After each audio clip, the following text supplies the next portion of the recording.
Minus, या इसको point ऐसे लिख दो 0 पॉइंट, चलो ऐसे लिख देता हूँ 10⁻⁻1। एसिड के लिए क्या हो जाएगा 10⁻⁻2 इक्वल टू, एंड रिजल्टेंट क्या होगा OH minus ion concentration into volume. Resultant कितना हो जाएगा भाई 250 ml ही था, ठीक है, कुछ अलग तो है नहीं। अच्छा अच्छा, इसमें ये बोला गया कि रिजल्टेंट सॉल्यूशन को डाइल्यूट किया गया 1 लीटर तक, रिजल्टेंट सॉल्यूशन का जो वॉल्यूम था वो कितना 1 लीटर है, वो कितना है 1 लीटर है, ठीक है।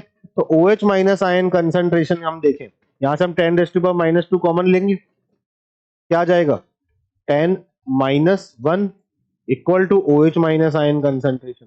तो आपके पास जो OH माइनस आयन कंसंट्रेशन मिली वो कितनी आ रही है 9 इंटू 10⁻⁻2। ये OH माइनस आयन कंसंट्रेशन निकल के आई है। तो यदि हम इसका POH निकालें तो POH इक्वल टू क्या negative logarithm of OH minus ion concentration.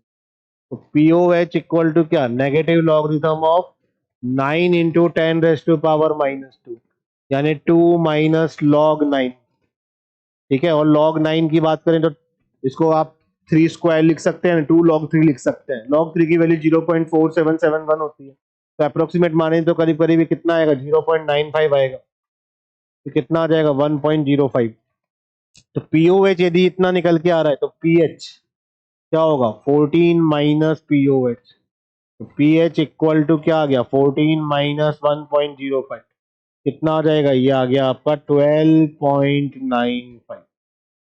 7 से ज्यादा था तो क्लियर था क्योंकि ऑप्शन भी सारे देते हुए रखे, लेकिन एक चीज क्लियर है कि भाई आप जब सॉल्व करोगे तो आप यहाँ लगभग लगभग क्वेश्चन देखो स्ट्रॉन्ग एसिड स्ट्रॉन्ग बेस में हम ऐसा कर पा रहे हैं, तो स्ट्रॉन्ग एसिड स्ट्रॉन्ग बेस है तो हम उसको हेटेरोजेनस सॉल्यूशन है, उस हेटेरोजेनस सॉल्यूशन को हम इस तरीके से ही सॉल्व करेंगे।